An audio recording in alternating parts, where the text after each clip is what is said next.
नवरात्रि कन्या पूजन में कन्याओं को रखे इन चीजों दूर, वरना नवरात्रि का पुण्य बर्बाद हो जाएगी। सनातन धर्म में कन्याओं को पवित्रता और शक्ति का प्रतीक माना जाता है। ऐसा कहा जाता है कि उनमें देवी दुर्गा की ऊर्जा और शक्ति का वास होता है। कन्या पूजा एक विशेष अनुष्ठान है जिसका उद्देश्य कन्याओं का सम्मान करना और उनकी शक्ति को स्वीकार करना है। वही कन्या पूजा केवल एक धार्मिक क्रिया नहीं है, बल्कि यह एक भावनात्मक और सांस्कृतिक प्रथा भी है। इस पूजा के माध्यम से साधक कन्याओं को देवी का स्वरूप मानकर उनकी आराधना करते हैं। कहा जाता है कि इस पवित्र आयोजन का पालन करने से साधक को समृद्धि, उर्वरता और सुरक्षा की प्राप्ति होती है। यह न केवल परिवार में सकारात्मकता का संचार करता है, बल्कि समाज में कन्याओं के प्रति सम्मान और आदर की भावना को भी बढ़ाता है। कन्या पूजा के जरिए हम न केवल अपने जीवन में आशीर्वाद प्राप्त करते हैं, बल्कि समाज में कन्याओं की गरिमा को भी स्थापित करते हैं। इस प्रकार कन्या पूजा एक आध्यात्मिक एवं सामाजिक साक्षात्कार है जो हमारे जीवन को सकारात्मकता और शक्ति से भर देता है। तो चलिए इसके बारे में जानते हैं। लेकिन उससे पहले अगर आप भी चाहते हैं कि माता का आशीर्वाद सदैव आप पर बना रहे हैं, तो चैनल को सब्सक्राइब, लाइक और अपने साथियों को शेयर करें। तो पहले जानते हैं कन्या के घर में आने और भोजन करने तक क्या करना चाहिए। नंबर 1, नवरात्रि में कन्या पूजन माता के 9 स्वरूपों को ध्यान में रखकर किया जाता है, क्योंकि ये 9 कन्याएं माता के 9 स्वरूपों का अलग अलग प्रतीक होती हैं। इसलिए कन्या पूजन के दिन उनके आने से पहले ही उस जगह की अच्छे से साफ सफाई कर देनी चाहिए जहां उनको बैठाएंगे। अगर आप कन्या के बैठने की जगह को साफ नहीं करते तो इस छोटी सी भूल से माता अप्रसन्न हो सकती हैं। इसीलिए श्रद्धा और शुद्धता के साथ तैयारी करें ताकि पूजा का महत्व बना रहे। नंबर 2, कन्या पूजन के दिन याद रखें, कन्याओं को डांटने या गुस्सा करने का तो ख्याल भी मन में न लाएं। ये छोटी छोटी देवी बेटियां आपके घर में माता का आशीर्वाद लेकर आई हैं, इसलिए उनका स्वागत करना चाहिए जैसे कोई खास मेहमान आए।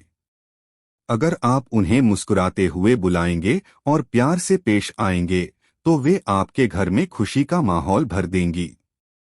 उनकी हंसी ही आपकी पूजा का असली मंत्र है। याद रखें, जितना अधिक आप इन कन्याओं का सम्मान करेंगे, उतना ही माता का आशीर्वाद आपके साथ रहेगा। तो उन्हें हंसते खिलखिलाते रखें, गुस्सा करने से तो बस मुसीबत बढ़ेगी। कन्याओं की खुशी में ही है आपके नवरात्रि का जश्न है। नंबर 3, जब नवरात्रि के दिन कन्याएं आपके दरवाजे पर दस्तक दें, तो उन्हें तुरंत आसन पर मत बैठाना।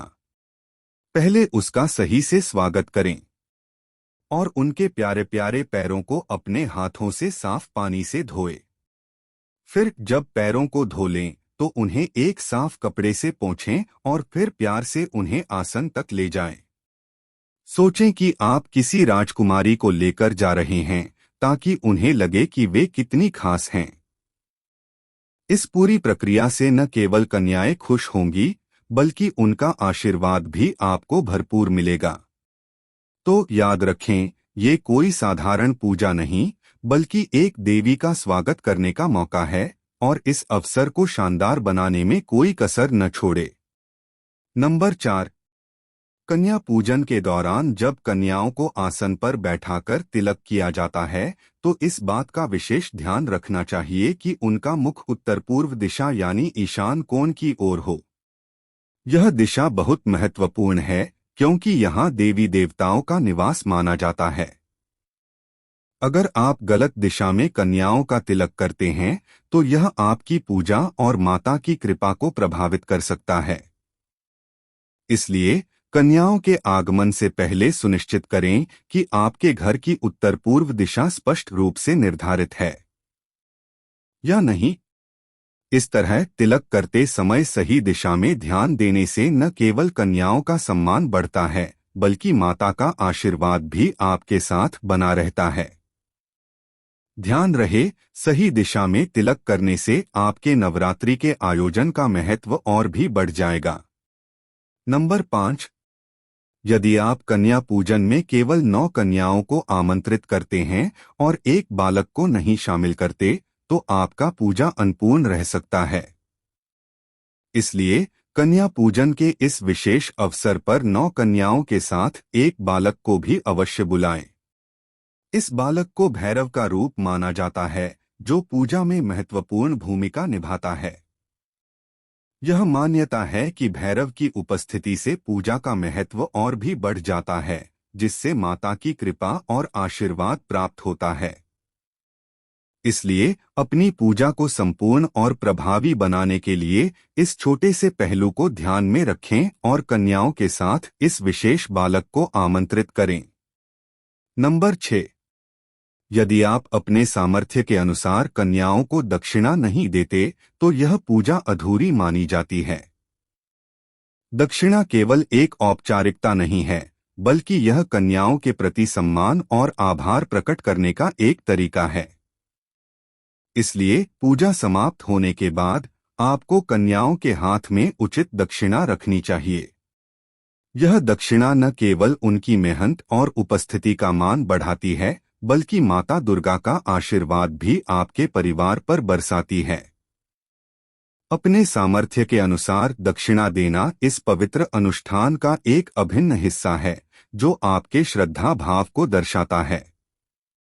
इससे पूजा का संपूर्णता और मूल्य बढ़ता है और कन्याओं के प्रति आपका सम्मान और प्रेम स्पष्ट होता है।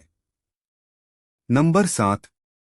कन्या पूजन में कन्याओं के पैर छूकर आशीर्वाद लिया जाता है, लेकिन यह ख्याल रखें कि कोई कन्या आपके पैर न छुए। कन्या पूजन के बाद अंत में भी कन्याओं का आशीर्वाद लेकर उन्हें विदा करें।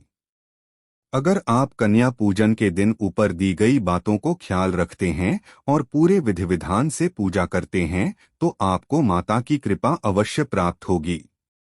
इसलिए ऊपर बताई गई बातों का ध्यान जरूर रखें।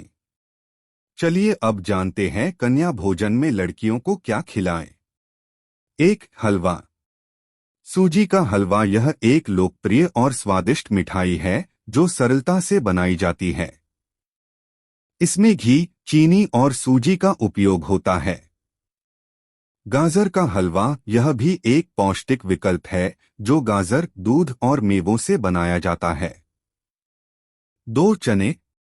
भुने चने ये प्रोटीन से भरपूर होते हैं और कन्याओं को भेंट में दिए जा सकते हैं। इन्हें हल्की सी नमक के साथ भुना जाता है। चना दाल। पकी हुई चना दाल भी एक अच्छा विकल्प है, जो स्वास्थ्यवर्धक और स्वादिष्ट होती है। 3. फलों का सलाद। ताजे फल जैसे सेब, केला, संतरा, अनार आदि का सलाद बनाकर दिया जा सकता है। यह ताजगी और ऊर्जा प्रदान करता है। 4. दही। दही या रायता। दही एक ताजगी देने वाला और पाचन में सहायक होता है। इसे भुने मसाले डालकर रायते के रूप में भी परोसा जा सकता है। 5. पूरी और सब्जी। तले हुए पूरियां या पराठे कन्याओं को विशेष रूप से पसंद आते हैं। आलू की सब्जी। मसालेदार आलू की सब्जी या मटर पनीर जैसी सब्जियां पूरी के साथ परोसी जा सकती हैं। 6. मिठाइयाँ। मोतीचूर के लड्डू कन्याओं को बहुत पसंद आते हैं। बर्फी या पेड़ा इन मिठाइयों को भी दिया जा सकता है, जो खास अवसरों पर परोसी जाती हैं। 7. बिस्किट या नमकीन।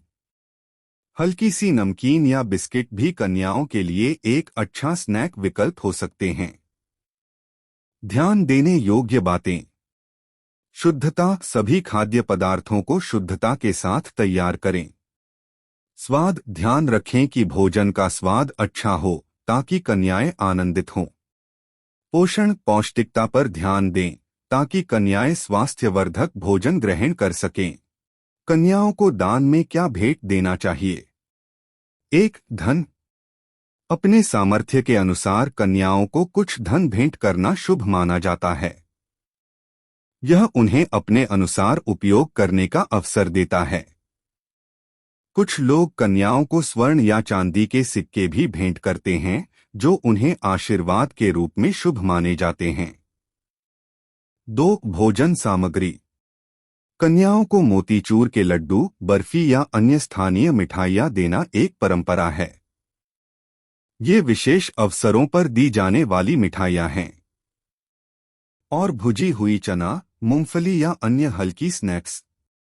ये स्वास्थ्यवर्धक और स्वादिष्ट होते हैं। 3. कपड़े। कन्याओं को नए कपड़े देना एक शुभ संकेत माना जाता है। साड़ी, चोली या सलवार कुर्ता जैसे पारंपरिक कपड़े उपहार में देने का अच्छा विकल्प हैं। कुछ लोग अच्छे और आरामदायक जूते या चप्पल भी एक अच्छा उपहार हो सकते हैं। 4. आभूषण, जैसे चूड़ियां, बालियां या छोटे गहने। ये कन्याओं के लिए विशेष उपहार होते हैं और उनके सौंदर्य को बढ़ाते हैं।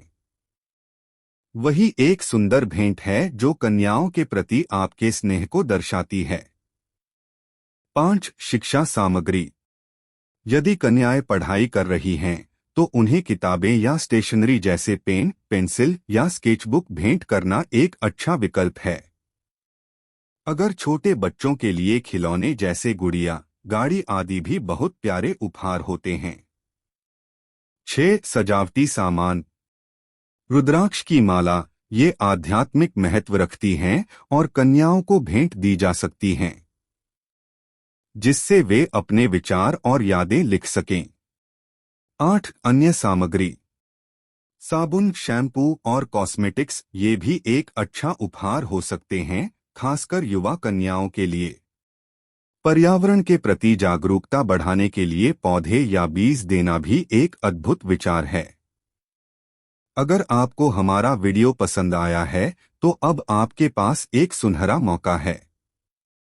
चैनल को सब्सक्राइब करें और लाइक का बटन ऐसे दबाएं जैसे आप एक शानदार जश्न में मिठाई का पहला टुकड़ा चखते हैं। कमेंट सेक्शन में अपनी राय जरूर डालें। क्या आपको हमारा वीडियो पसंद आया? क्या कुछ ऐसा है जो आप और देखना चाहेंगे? आपके विचार हमारे लिए बहुमूल्य हैं, जैसे एक प्यारा गहना। तो चलिए एक नई यात्रा की शुरुआत करते हैं, हम आपके साथ हैं। आपकी सहभागिता से हमें और प्रेरणा मिलेगी। सब्सक्राइब करें, लाइक करें और अपने दोस्तों के साथ इस वीडियो को शेयर करें। आपकी सहायता से हम और भी शानदार वीडियो लेकर आएंगे। धन्यवाद।